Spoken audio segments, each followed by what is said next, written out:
Welcome back. So I figured since it was such a nice day, I might as well record two of them at once. This next focus tool that we're gonna talk about is an acronym, and it's called playing par golf. Have you ever showed up to the range and hit a bucket of balls, and then there's that person next to you that's hit like 3 buckets in the time that you've hit 1?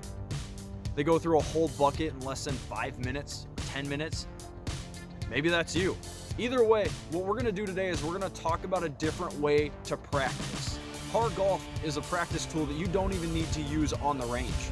It can be used there, yeah, but it can also be used on the putting green, the wedge range, any type of chipping, sand shots, whatever it might be. It can be used any way to practice. So the idea behind par golf is taking 1 minute for every ball that you hit during practice. And finally, par golf stands for prepare, action, reflection. So the prepare stage. This is where we want to think about the environment. We want to think about the wind. We want to think about the lie that we have. We want to think about how far the shot's going to be. This is where you would also use your pre-performance routine, your pre-shot routine that you constantly go through. If you don't have a pre-performance routine developed or some type of routine that you do before you hit a shot, go check out the pre-shot routine video that I have for you as well. And the thing with this prepare stage is this is done behind the golf ball. So the next stage, action. This is where you go up and actually hit the shot. There's not a whole lot to talk about with this one because you're actually hitting the ball, so we're not doing a whole lot of thinking. The last stage is reflection. And this is an often overlooked area of the game of golf. We often hit our shots and just move on. I would argue that this reflection stage is actually vitally important. The reflection piece can help us understand what we did wrong and what we can possibly do next time to increase our chances of hitting a great shot. We are in the prepare stage. We're standing back here. We're standing back behind the ball. That's where we're taking in the environment. That's where we're taking in everything that's going to matter during the shot. The action stage happens when you get right up to the ball. When you're here, you're ready to address it, you're ready to hit.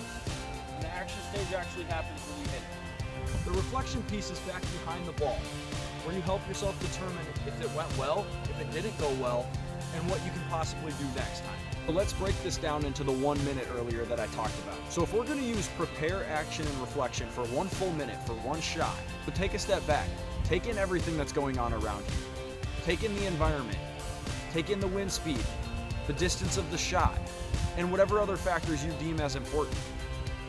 Do that for the first however many seconds that takes you. Go through your pre-performance routine and get ready to hit that shot. Then the next step, action. Stepping up and actually hitting that shot. Then the reflection piece. Take a step back, again where you were with the prepare stage. Ask yourself if the shot went well. Ask yourself if it was a good one. And if it was, great, still reflect on it. If it wasn't a great shot, determine what you can do next time. And use that reflection piece to finish out that last minute. You might as well just use your phone.